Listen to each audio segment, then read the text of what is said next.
Ya ves, de 7 de la mañana a 6. Pero yo no me voy hasta las... 8, una hora. What? Ya a las 8 llevas allí. ¿Sí? Who is this cloudy? No, y luego regreso. Face reveal. ¿No? No ves. Pues te digo, no, ¿para qué yo te dé el permiso? Ok. No encuentro página afuera. No. Book. No, No skipping. Igual, no. no, pues te digo, te lo dejo y ya te puedes parquear. Y hay un parqueo entonces en el parqueador.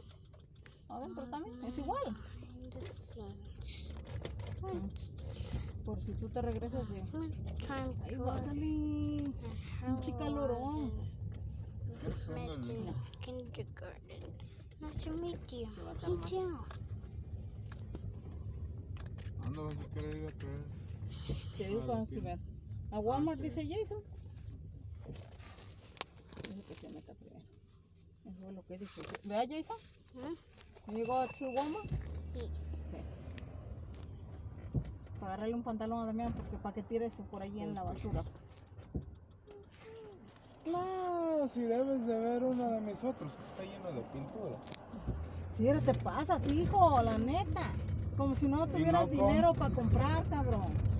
Tengo y Sí. no compro, En serio, la neta. Pero no tengo dinero y quiero.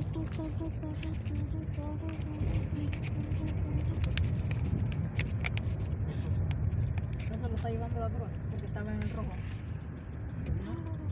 Pues ¿Dónde nomás no vas? sirve. ¿Qué no la vamos? Voy a ir a lavar mi carro. ¿Qué decir? ¿Quieres lavarlo? Mira, pasamos entonces. Pues allí te puedes ir aquí. Ah, Y es que como ya tiene mi license plate, ya nomás tengo eso. pues sí.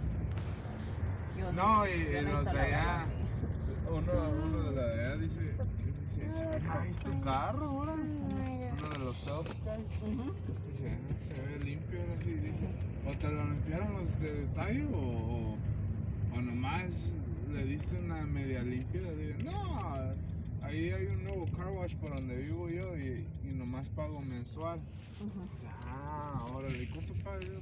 Como $26. Bueno, esta vez no. Esta vez no. 15 me cobraron. Yo te digo, pero esta vez no Pero pagaste. tengo la membresía y también el... Sí. Eso. Y ya lo puedo cancelar cuando yo quiera.